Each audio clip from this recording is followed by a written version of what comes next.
Okay, आज का जो मेरा टॉपिक है रिवीजन का वो है इनवर्स ट्रिग्नोमेट्रिक फंक्शन। ये एक बहुत इंपॉर्टेंट टॉपिक है। एक्चुअली क्लास 12th में इससे केवल एमसीक्यूज आने वाले हैं, 1 और 2 मार्क्स का एक क्वेश्चन आएगा, बट बाकी सभी चीज़ों के पॉइंट ऑफ व्यू से ये बहुत इंपॉर्टेंट है। अभी जो केवीएस के एग्ज़ाम होने वाले हैं उनके लिए भी ये बहुत इंपॉर्टेंट है। तो मैं पहले इसमें कुछ चीज़ें आपको डिस्क्राइब करता हूँ, कुछ शॉर्टकट्स बताऊँगा जिससे आपको ये चैप्टर ईजिली सॉल्व करने को मिल जाएगा। ठीक है, सो इनवर्स ट्रिग्नोमेट्रिक फंक्शन में जैसा कि हमें पता है कि अगर मैं किसी रेशियो को सपोज साइन x को मैं लिखता हूँ y, so this is trigonometric function, right. Sine x क्या है? ट्रिग्नोमेट्रिक फंक्शन है। So if we find the value of x, so x will be sine inverse y। सो इसको मैं कह सकता हूँ ये कौन सा फंक्शन है? इनवर्स ट्रिग्नोमेट्रिक फंक्शन है। तो ऐसे बहुत सारे हैं आपके, साइन इनवर्स है, कॉस इनवर्स है, टेन है, कॉट है, सेक है, कॉसेक है। ठीक है, तो ये तो बेसिक चीज़ें हैं जो आपको भी पता है और ये हम बचपन से पढ़ते आ रहे हैं, क्लास 10 से पढ़ते आ रहे हैं इनकी वैल्यूज़ क्या होती है और कैसे इनको फाइंड करते हैं। बट जो सबसे पहला कॉन्सेप्ट और सबसे मेजर कॉन्सेप्ट है ना, वो इसमें ये है कि इसमें प्रॉपर्ली आपको बोला जाता है कि इसका रेंज क्या होगा। सबसे पहले जो क्वेश्चन आता है वो इनवर्स ट्रिग्नोमेट्रिक फंक्शन में आता है कि आपके साइन इनवर्स की रेंज क्या है, कॉस इनवर्स की रेंज क्या है, टेन इनवर्स की रेंज क्या है। तो इसमें हम थोड़ा कंफ्यूज हो जाते हैं। तो उसके लिए मैं आपको एक शॉर्टकट बताता हूँ, उस शॉर्टकट से हम एटलीस्ट इसकी रेंज याद कर पाएंगे, तो उस रेंज के थ्रू हम क्वेश्चंस को सॉल्व करने में हमें प्रॉब्लम नहीं होगी। तो देखिए, मैं आपको 2 फैमिली बताता हूँ। एक होती है साइन इनवर्स फैमिली, ओके, और एक होती है कॉस इनवर्स फैमिली। मैं आपको ये ट्रिक बता रहा हूँ, इस ट्रिक की हेल्प से आप इजीली किसी भी क्वेश्चन को सॉल्व कर सकते हैं। तो साइन इनवर्स की फैमिली में 3 मेंबर होते हैं। एक साइन इनवर्स होता है, एक टैन इनवर्स होता है और एक कॉसिक इनवर्स होता है। ठीक है, और कॉस इनवर्स की फैमिली में एक कॉस इनवर्स होता है, एक सेक इनवर्स होता है and the third one is cot inverse. अब मैं ऐसी फैमिली की बात क्यों कर रहा हूँ?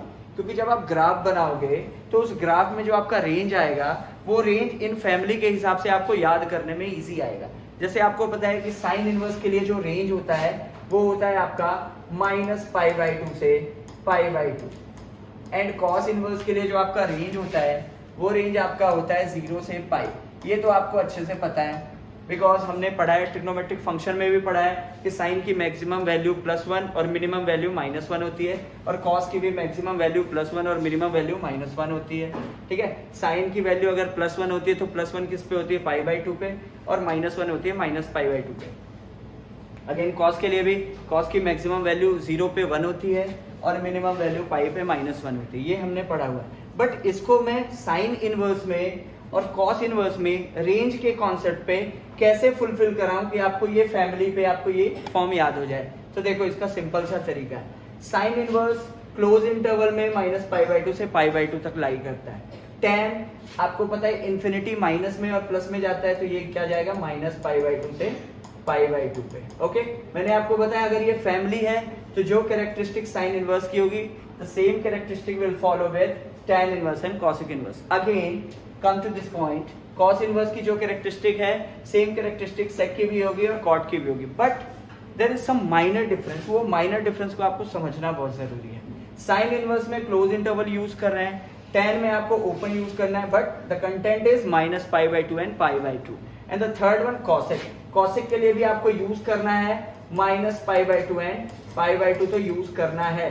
बट ऐसा कौन सा टर्म है जिसपे ये टर्म नॉट डिफाइन होता है? तो कॉसेक की वैल्यू आपकी 0 डिग्री पे क्या होती है? नॉट डिफाइन हो जाती है, because cosec 0 is equal to not define. That's why we have to eliminate this 0। तो 0 को एलिमिनेट करके बाकी जितने भी टर्म है वो आपका क्या हो जाएगा? cosec इनवर्स का रेंज हो जाएगा। तो इससे हमने क्या देखा कि साइन इनवर्स की फैमिली में -π/2 से π/2 है, तो tan में भी -π/2 से π/2 और cosec इनवर्स में भी -π/2 से π/2 है। The same thing here we can see. मैंने आपको बोला कॉस इनवर्स जैसी कैरेक्टरिस्टिक रखता है वैसी सेक को भी रखना है, वैसी कॉट को भी रखना है। तो अगर कॉस इनवर्स 0 to π में है तो सेक भी 0 to π में होगा। But here one major thing is that कि सेक इनवर्स भी किसी वैल्यू के लिए नॉट डिफाइन कैरी करता है। वो वैल्यू क्या है? सेक 90 डिग्री। सेक 90 डिग्री क्या होता है? Not defined. इसलिए यहाँ से आपको -π/2 कर देना है। तो π/2 को एलिमिनेट करने के बाद जो भी टर्म आपके 0 और π के बीच में होते हैं वो सभी इसकी रेंज पे काउंट होंगे। सेम कॉट इनवर्स के लिए जैसे इधर किया -π/2 से π/2, इधर भी -π/2 से π/2 करना है, 0 से पाई करना है। बट यहाँ पे भी एक मेजर कॉन्सेप्ट है क्या कि आपको पता है tan 90 डिग्री की वैल्यू क्या होती है, नॉट डिफाइन होती है, और cot 90 डिग्री की वैल्यू क्या होती है, 0 होती है। तो देखो 0 को इधर cot 0 क्या होता है, cot 0 आपका क्या होता है, cos 0 upon sin 0 not define, इसलिए यहाँ पे 0 to पाई आपका ओपन इंटरवल हो जाएगा।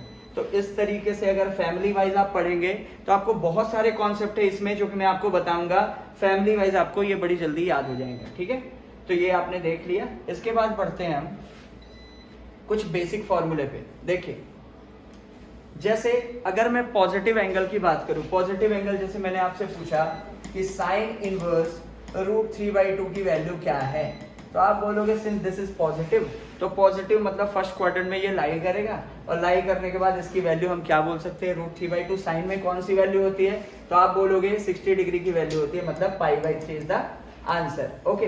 बट अगर यहीं पे बात करें हम नेगेटिव एंगल की, साइन इनवर्स -√3/2, तो यहाँ पे थोड़ा सा आपको कॉन्सेप्ट लगाना पड़ेगा, थोड़ा सोचना पड़ेगा उसको, फिर आप जब सपोज करके सॉल्व करोगे so it will take time. तो इसके लिए आपको कुछ बेसिक कॉन्सेप्ट मैं आपको फिर से बता रहा हूँ जिसमें आपको नेगेटिव एंगल पे काम करना है, okay. What is that negative angle concept, उस पर ध्यान देते हैं। Again we are talking about that sine and cos family. तो देखिए ये बहुत इंपॉर्टेंट है, इसलिए मैं आपको फिर से बता रहा हूँ। साइन इनवर्स की फैमिली में 3 मेंबर हैं, sine inverse, tan inverse and cosec inverse, okay. And for cos inverse it is cos inverse, cot inverse and the last one is sec inverse, ठीक है। तो मैंने बताया नेगेटिव एंगल कॉन्सेप्ट के बारे में। तो अगर यहाँ पे -θ है तो जो कैरेक्टरिस्टिक साइन इनवर्स रखेगा the same characteristic will follow with tan inverse and cosec inverse, and the same thing repeated with this one, okay. So sine inverse -θ gives sin inverse θ। So अगर साइन इनवर्स -θ आपको याद है कि sin inverse θ है, तो same thing we can apply here, so it will become tan inverse θ, and again it will become, if we put here -θ, it will become cosec inverse θ. But if we come to this cos inverse -θ, the scenario will change. It will become, the first one will become pi minus cos inverse θ, because I told you that the range of cos inverse is between 0 to pi. That's why if negative angle is there means वो 0 से नीचे है, इसलिए हमने क्या किया, पाई minus cos inverse θ। और जो काम हमने cos इनवर्स के लिए किया, the same thing we apply for cot inverse. तो क्या हो जाएगा, pi minus cos inverse θ, sorry cot inverse θ, and what is sec inverse minus θ, this will become minus pi minus sec inverse θ। So ultimately family में characteristic का बहुत role है। Sine family की characteristic same है, कॉस फैमिली की characteristic same है। तो family wise अगर आप इस चीज को पढ़ोगे तो ये आपके लिए इजी होगा, ठीक है। अब देखो कोई भी क्वेश्चन हम करेंगे तो अब कितनी जल्दी सॉल्व होगा उस पर बात करते हैं। सपोज कोई क्वेश्चन है sine inverse 1 plus 2 into cos inverse -1/√2 plus cot inverse -1, what is the value of this, okay. तो सबसे पहले हमको ये डिटरमाइन करना है कि एंगल पॉजिटिव है कि नेगेटिव है और कौन सा कॉन्सेप्ट यूज करना है। So the first one is sine inverse 1, the angle is positive, तो directly we can write answer. So sine inverse 1 sine में कौन सी वैल्यू होती है, π/2, you can write it directly, plus 2, okay. Now see cos की value यहाँ पे क्या दिख रही है आपको, एंगल नेगेटिव दिख रहा है। तो नेगेटिव एंगल के लिए नेगेटिव एंगल कॉन्सेप्ट, कॉस के लिए रेंज क्या होता है 0 to पाई, तो इसको डायरेक्टली मैं क्या लिख सकता हूँ मैं, pi minus cos inverse 1/√2, okay. And cot inverse, cos और कॉट की फैमिली सेम होती है, तो इसको मैं क्या लिख सकता हूँ, pi minus cot inverse 1, okay. Now simplified, because अब एंगल आपका क्या हो गया, पॉजिटिव हो गया, ओके। सो 2 इधर हो जाएगा, पाई माइनस कॉस 1/√2 किस में होता है, π/4 में होता है, write it π/4, again pi minus what is this, again π/4, okay. So या तो आप इसको अंदर सिंप्लीफाई करके सॉल्व करो एलसीएम लेके, या तो आप डायरेक्टली सॉल्व कर लो, जैसा करना। तो π/2 plus 2, 4π minus pi 3π/4, okay, and 4π minus pi it is 3π/4। Now see 2 से 2 कैंसिल हो गया, 3π/2 and π/2, 4π/2 means 2π and plus 3π/4, तो 4 to the 8, 3, 11π/4. This is your answer. तो डायरेक्टली इस टाइप का कोई भी क्वेश्चन आएगा एंगल वाला, तो एंगल वाले कॉन्सेप्ट पे आपको बस ये ध्यान रखना है, अगर माइनस वाला है तो directly we can use the minus identity formula. Okay, ठीक है, ये आपका solution. Now see some basic identities we should know, that is the first case is sin inverse theta plus cos inverse theta is equal to π/2. मैं आपको proof नहीं पढ़ा रहा हूँ बिकॉज अब प्रूफ की जरूरत नहीं है, ये एप्लीकेशन हमको यूज करते आना चाहिए, इसकी जरूरत है. ठीक है, same tan inverse theta plus cot inverse theta is equal to π/2. you know the range. okay, so same sec inverse theta plus cosec inverse theta is equal to also π/2. ये कॉन्सेप्ट आया कहाँ से, ये आपको मैं बता सकता हूँ. आपने 10th क्लास में कॉम्प्लीमेंट्री एंगल कॉन्सेप्ट पढ़ा था कि sin π/2 minus theta is equal to cos theta, इसलिए sin और cos कॉम्प्लीमेंट्री एंगल बनाते थे, इसलिए ये चीज आपको मिल रही है. tan और cot कॉम्प्लीमेंट्री एंगल बनाते थे, इसलिए ये चीज मिल रही है. सेकंड cosec बनाते थे, इसलिए ये चीज मिल रही है. बट सबसे इंपॉर्टेंट चीज कि इसका यूज हमको कैसे करना है, वो यूज करना मैं आपको सिखा रहा हूँ और उस पर आपको सीधा काम करना है. ओके, तो देखो, सपोज एक क्वेश्चन बहुत फेमस है, एक नंबर में आता है हमेशा, एमसीक्यूज के लिए बेस्ट है. सपोज एक क्वेश्चन है sine inverse 3/5 okay plus cos inverse x is equal to π/2, then what is x. Okay, what is x आपको बताना है. तो देखो कॉन्सेप्ट को थोड़ा सा इस तरीके से देखते हैं, because sine inverse 3/5 plus cos inverse x is equal to π/2. Whenever we have the sum of sin inverse and cos inverse is equal to π/2, it means the theta will be same. So x should be, what is x? 3/5. 3/5 is your answer. ये मैंने मतलब एक concept आपको बताया. इस concept से आपको कई सारे ऐसे क्वेश्चंस मिलेंगे जिनको सॉल्व करने में आपको प्रॉब्लम नहीं जाएगी. तो मैं आपको अगले वीडियो में इनके क्वेश्चंस कराऊंगा. बहुत सारे एमसीक्यूज है मेरे पास आपके इस कॉन्सेप्ट को लेके. तो अभी मैं आपको डिटेल बता रहा हूँ कि आपको करना कैसे है. देन मैं एमसीक्यू जब आपको सॉल्व कराऊंगा तो आप इन कैरेक्टरिस्टिक के यूज से आप इजिली उन एमसीक्यूज को सॉल्व कर सकते हो. ओके, तो इस टाइप का आपको कोई भी क्वेश्चन मिले जिसमें साइन इनवर्स कॉस इनवर्स का सम π/2 हो रहा है, so directly you can equate this theta. Okay, समझ में आया? ठीक. इसके बाद जो तीसरी सबसे इंपॉर्टेंट चीज है वो है सिंप्लीफिकेशन. सो सिंप्लीफिकेशन में आपको कुछ बेसिक फॉर्मूला याद रखना है. सबसे ज्यादा फॉर्मूला यूज होता है 2 tan इनवर्स x का. 2 tan inverse x is equal to क्या क्या होता है, देखो, sine inverse 2x upon 1 plus x square, cos inverse 1 minus x square upon 1 plus x square, and tan inverse 2x upon 1 minus x square. ये तीन फॉर्मूले आपके 2 tan इनवर्स के लिए हैं. 2 tan इनवर्स x को आप इन तीन फॉर्म में लिख सकते हैं. ओके, बट आपको ये ध्यान रखना है कि क्वेश्चन जिस पे बेस्ड होगा उस हिसाब से आपको सिंप्लीफाई करना है, because everywhere if we put x is equal to tan theta we get the same thing 2 tan inverse x. Okay, so this is the simplification form of 2 tan inverse x. तो कभी भी आपको इस type का कोई भी form मिलता है तो directly you can write this in the form of 2 tan inverse x. ये भी आपको याद रखना है. ठीक है, ओके, आगे बढ़ते हैं.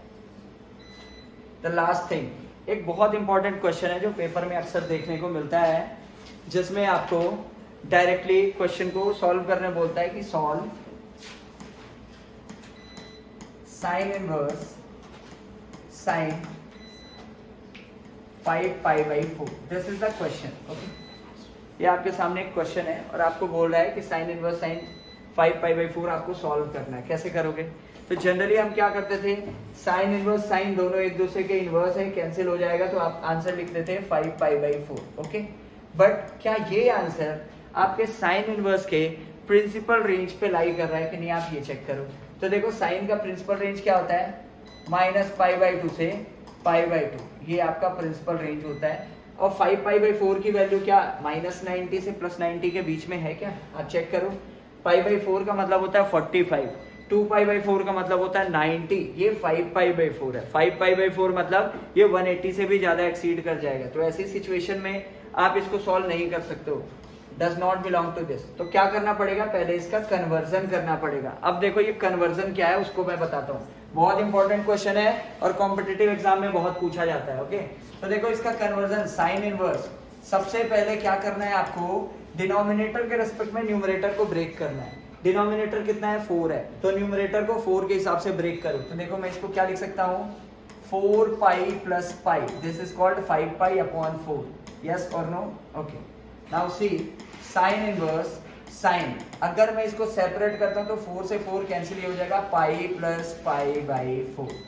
Okay, now the main concept is pi + theta lies in third quadrant, और थर्ड क्वाड्रेंट में आपका साइन कैसा होता है, नेगेटिव होता है। So directly we can write this sine inverse minus sine π/4। ये हमने क्लास 11th में पढ़ा हुआ है कि अगर थर्ड क्वाड्रेंट में साइन लाई करता है तो थर्ड क्वाड्रेंट में साइन की वैल्यू क्या होती है, नेगेटिव होती है। बट अभी पिक्चर खत्म नहीं हुआ, देखो इधर साइन इनवर्स माइनस एंगल, तो मैंने बताया था साइन इनवर्स माइनस एंगल क्या करता है, माइनस बाहर करता है, और साइन इनवर्स साइन π/4 हम लिख सकते हैं। ओके, नाउ साइन से साइन इनवर्स कैंसिल होकर आंसर आएगा -π/4 विच लाइज इन -π/2 to π/2।